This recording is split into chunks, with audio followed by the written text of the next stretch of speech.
You are now listening to Creative Hora.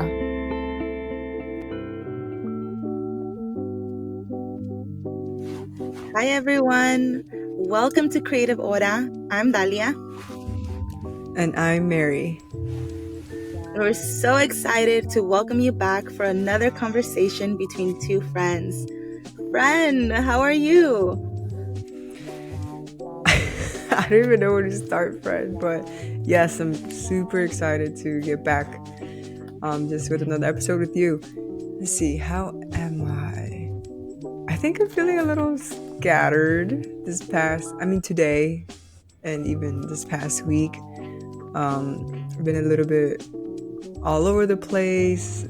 I think mentally and also in terms of just small and big tasks I have to do. It just seems like it's been a little bit scattered brain this week and again today. But what about you, friend? What's the vibe for today or the last week been for you? Yeah, friend. Well, thank you so much for sharing how you're feeling. I know when it's like Gemini season, it's very much scattered There you energy go. everywhere. But I would say that, today at this moment, I am feeling very calm. Yesterday, if you asked me yesterday, I probably would have said scattered, ungrounded a bit more than scattered. Yeah. But today, I feel a lot more centered, a lot more calm, and more importantly, I feel more in my body. So yeah, just feeling very thankful that I'm feeling centered and calm, especially going into the weekend. I'm Yeah. definitely looking forward to that. Well, that's good, friend. We can't have two scatterbrains as we record this episode, so I'm glad Yeah, one of us is calm and grounded, so we'll take that. yeah, friend. That's what a balance is all about, right? Exactly. Exactly, friend. But to kick us off, I think we're super excited for this more special episode. We won't go through our typical conversations or updates or just even we won't go into what we usually talk about in terms of our creative life projects or updates on just things that's been happening with our life projects. But we wanted to dedicate this episode since it is our big 50th 50th episode of the podcast. Yay! That's amazing, friend. When we were talking about the 50th episode and the fact that we've recorded this many episodes, I was honestly really surprised because it doesn't feel like 50 episodes. Yeah, like were you thinking like it felt more or less than 50 episodes? Yeah, I guess I never really put a number on the episodes that we were releasing. And, we're very much, individuals that like to stay in the present and go with the flow. And so, yeah, in terms of tracking all the episodes that we've done, if our producer hadn't mentioned that, I probably would not have noticed. I know. I mean, like just thinking back and bringing us back maybe a couple of years ago, maybe 2.5 years ago, of how we even started with the first episode and even how we started recording things. We weren't really doing like, when we came together and said like, "Oh, let's do a podcast." It wasn't really your traditional like, "Hey, yeah, let's just hop on and do a podcast." I remember in the very beginning days of us being like talking to each other in some platform. We started because of a friend who wanted us to get more insight on this whole crypto boom, crypto information, and they wanted us to just talk to artists to see how like the whole crypto scene really could elevate creatives. And again, I remember it wasn't really a podcast. They just wanted us to hop on YouTube and interview people. And they were like, sure, like that sounds like fun and learn more about crypto. And that's how we got the name Crypto Corner. Remember those days, Dahlia? Yes, friend. Yeah, you're definitely taking me back to the good old days on YouTube. But yeah, what a journey, friend. Because as you mentioned, when we started Crypto Corner, it was something that actually wasn't initiated by us. The Mm-hmm. structure, the name, the format, we didn't have much input into what that actually looked like. And so, Right. you and I were just going with the flow, enjoying the Mm-hmm. conversations that we were having with creatives in the NFT space, Right. really just enjoying, getting the opportunity to meet these really great folks and make some connections. It wasn't, yeah, it was on YouTube as well. So we were in a completely different format. But like one of the things that, I really enjoyed about the progression of our journey is, from going from Crypto Corner, we've slowly, moved towards getting more ownership, more input Yes. into Yes. what this platform looks like. Yeah, friend. I think yeah, they're just when I hear crypto, I'm just like, oh yeah, NFT. But to your point, I think we had minimal say, and as we continue to evolve to even the next iteration of our platform, it became yeah, like the name. Then we felt like we didn't resonate with the name crypto anymore, and said Creator Corner or created. I think it was Creator Corner. Yes. Um, and even that second iteration of the platform we're building, I think that's when we gain like the consensus of, hey, yeah, let's we want a podcast format, and we want to do pure interview style, have guest creatives and talk about their creative journeys, talk about um, just challenges they have as creatives, and really put the corner in quotes back to the creative and the high, like the spotlight to the creative. Um, and I think we personally, I learned a lot from that process of interviewing creatives and solely dedicating again the second iteration of our platform for the creatives themselves. Yes, friend. Yeah, when I think back to Creator Corner, I think that was definitely our attempt to have more ownership over the platform. Mm-hmm. For example, one of the things that we really started to do with Creator Corner is we actually were in charge of the guests that we were bringing on. I Mm-hmm. know in Creator Corner, we had less of a say on who came on the podcast. We were more so just open to suggestions.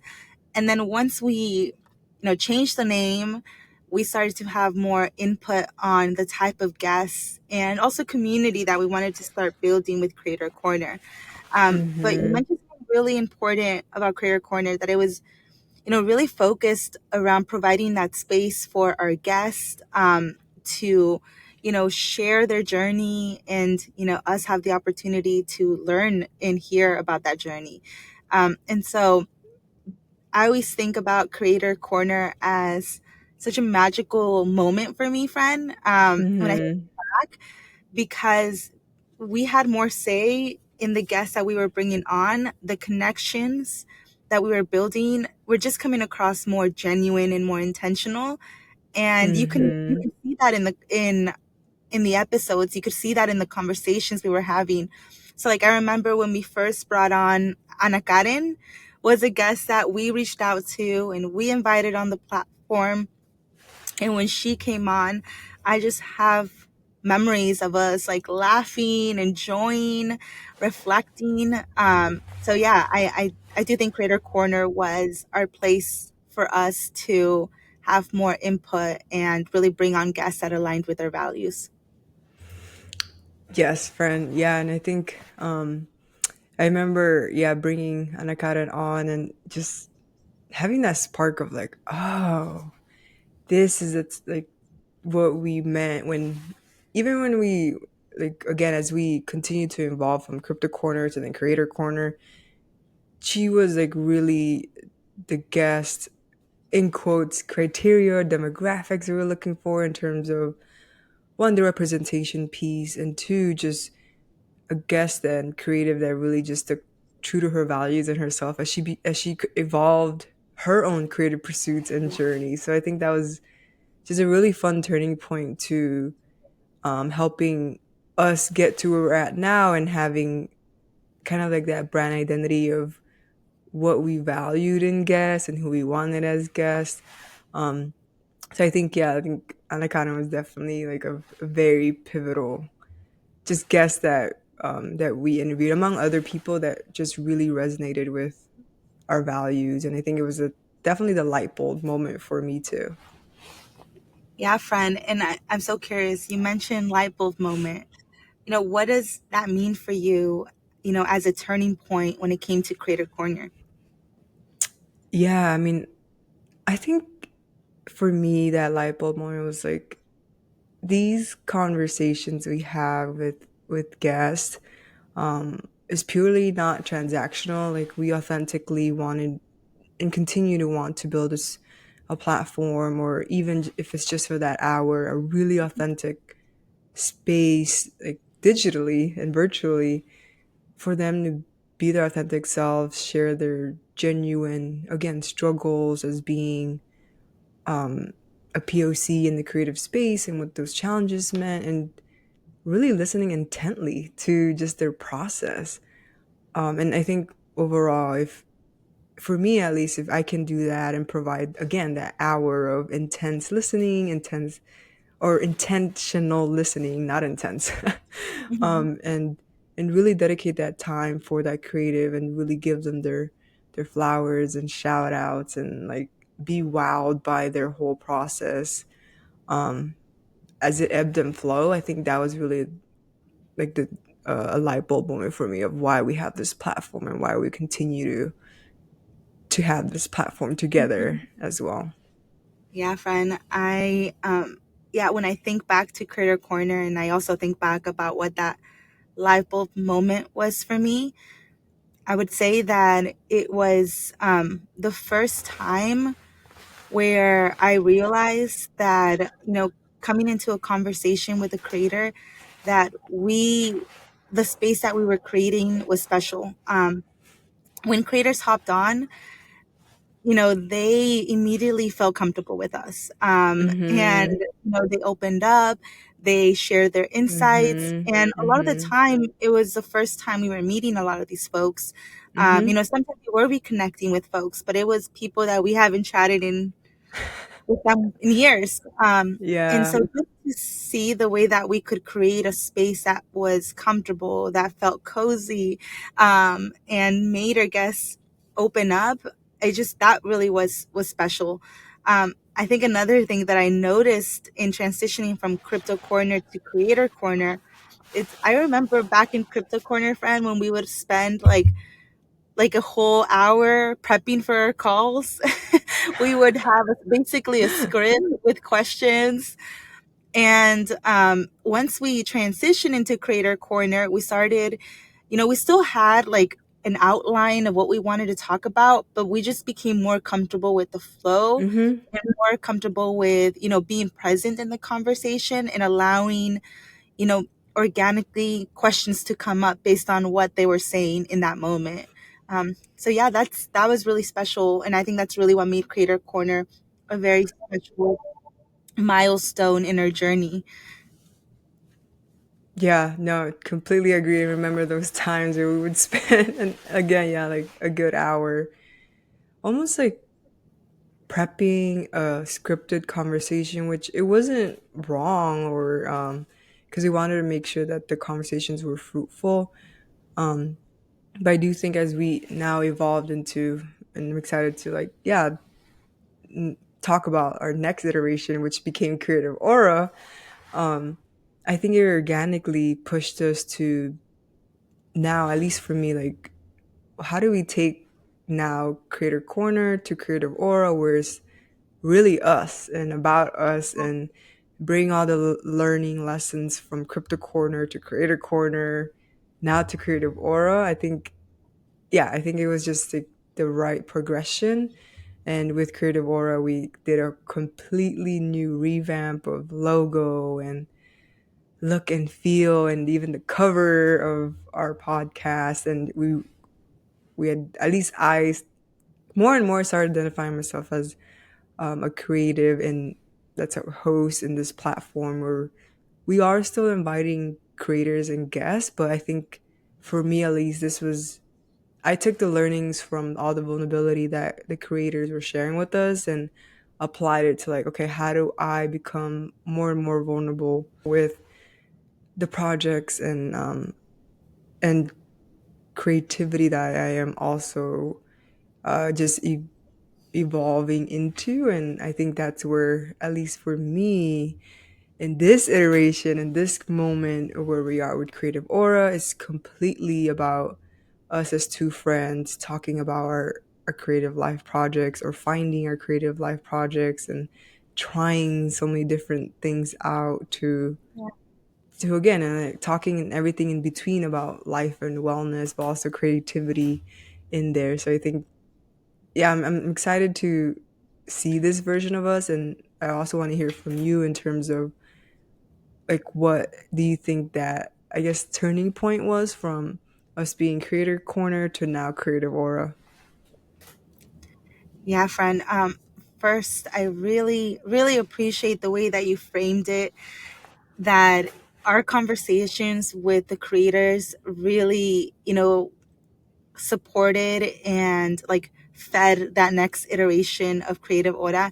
Because you're right, there's so many lessons that and takeaways from those conversations with creators that I still think back to and I still go back and listen to episodes on.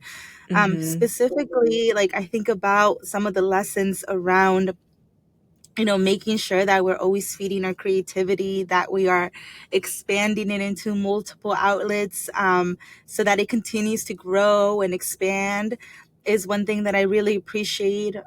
Also, one of the things that I really appreciate about creators is just how a lot of the time, they are the ones that are doing things on their own.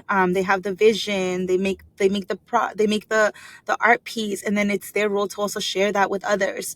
So Mhm. just those are things that I really appreciate in even reflecting back on lessons from creators. But I would say that that turning point from creative creator corner to creative aura was exactly what you mentioned. We are having more ownership around sharing our story with the audience. Before we were really allowing our audience to get to know other creators, and we still could Mhm. plan that, but now there's a feeling, that there's value I have to add and share with the platform as a creator myself now. There's lessons and learnings that I love discussing with you, friend, and I love sharing with Mhm. you, and I love hearing about your lessons. And so now it's an opportunity for us to, as you said, really take on the values and what we've learned from other creators and now put that into practice in our own platform and share that journey with our audience. And to be honest, really what the turning point has been for me as well is that I've realized that with Creative Aura, in every iteration before that, Creator Corner and Crypto Corner, I've grown so much, friend. I've grown so much. Previously, and this is, I never thought that I was a curious person. I thought that curiosity was very difficult for me. Um, and that's why, planning out the scripts when we were, working Mhm. with guests was super helpful for me personally, because I like to know what we were going to ask. I like to plan that ahead. Right. So as we started to release that, and we were calling and demanding more presence from us in our conversations, I really started to notice the way that my own curiosity started to flourish in our Mm. conversations. Mhm. And I realized that maybe, you know, my curiosity has been stifled because maybe I wasn't interested in the things that I was looking at before. But, I was interested in the conversations that we were having with creators, and I was curious to Mm. learn more about their process. So I've seen just my curiosity flourish, my confidence in having conversations with Mhm. others. Like, I'm so confident that now I can have a conversation with a stranger and, Mhm. ask them a bunch of questions and connect, because we do this every day in this platform, friend. Hmm. So those are like two things. One, just having the opportunity to share more about our stories, and two, just seeing my growth flourish through every iteration of this podcast and platform. I would say would are the big turning points for me. Yeah, I mean, I couldn't agree more in terms of just the confidence that I have too, in terms of just, hey, let's just hop on, let's have a conversation, let's reflect, let's pause and think and share our story, share our just like the again just the outlets we've been pursuing, whether it's through the basketball community I'm creating, or whether it's through you're now writing blogs for Creative Aura and exploring roller derby in terms of our latest or your latest just exploration of that curiosity. I think we've definitely Yeah. gotten to a point where, hey, this is for us, this is our platform, and we want to share whatever we want to share and just really enjoy the conversations we have and hope that the listeners take a nugget or two from the lessons learned or from our own way of processing things. And ultimately, like, my goal for the platform moving forward and beyond is definitely to, one, just continue to authentically connect and, like, digitally and virtually, since we are from different coasts, but also to have a space for us to fuel those curiosities, fuel those creative pursuits without any attachment or judgment of the outcomes of these pursuits, or even just without any, like, real strict boundaries of what it should look like. But I know that what it should feel like is definitely like real authenticity and just value alignment between you and I as two great friends, just being curious about our creative pursuits. Yes, friend, I love that. And, I'm so curious, friend, as we look ahead to the next 50 episodes of Creative Hora. What do you think that next iteration looks like for our platform? Yeah, I mean, I think definitely, like, I don't want to lose the essence of inviting folks over to chat with us and share their knowledge. But I think for me, definitely the next iteration is there more tools, or is there additional spaces or cross collaborations with other similar platforms who are doing similar or having similar conversations? Like, is there, how do we integrate more with other folks in the space who, again, like, going back to that, those values that we want, like, how do we cross collaborating, cross, I guess, pollinate to Yeah. continue having these spaces like these? And are there more resources or tools that we can continue to share with the audience? And I think on a personal level, like, what's my next creative hobby that I want to talk about and discuss and continue to share with our audience? But what is it looking like for you, friend, in our next 100th episode check-in? What would you have wished to have accomplished then? Yeah, friend.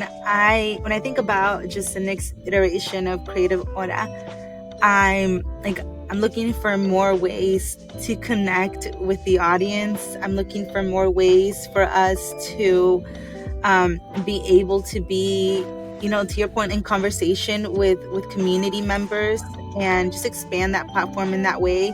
I know when we started Creative Hora, we had goals around just getting more creative around engagement with our community. And so, yeah, I'm excited for that. And I think even just like dropping a blog is like a small step towards that iteration. But another thing that I'm really excited about Creative Hora in the next iteration is also seeing the success of our creative projects. We've talked about Hoop As You Are on the platform, and I'm excited to see how that continues to grow and succeed. I've talked about roller derby, and I'm excited to see, how long it's going to take for me to play my first game. Like, I want to see the culmination of things, things Mm, not just culminating, but also continuing to grow and expand. So that's what I'm excited about, because we're working towards something, and that's something, I like you said, we have no expectations around what that is, but there is that purpose behind what we're doing, and I'm excited to see that flourish. I'm excited to see my excitement when we talk about my first roller derby game. yes. I'm excited to hear your reflections as you think about your first successful season with Hoop As You Are. And so those are the things that I'm excited about when I think about the next iteration of Creative Hora. Yeah, Fern, I love that. And I can't wait to hear about the next update with your roller derby in our next episode. I'm excited to share more insight about Hoop As You Are, Haya, and the community we're building here in the DC, Maryland region with my partner. Um, and and I think, yeah, all in all, to say, I think this 50th episode just shows our just the fun. Like, also having fun is not that serious either. And having that space for us to connect on a bi-weekly basis and just chat with together, but also chat with other folks to learn and grow and hear their stories. I think is really important to me too. Yes, friend, I agree. And to our audience, I'm so curious. What do you want to see in the next 50 episodes of Creative Hora? Like, share below, give us your thoughts. We're open to suggestions, but we'd love to hear from you as well. Thanks for tuning in. Creative Hora is a podcast production hosted by Dalia Zaragoza and Mary Figueroa. This episode is edited by Abdullah Kawish and is produced by akstudio.global.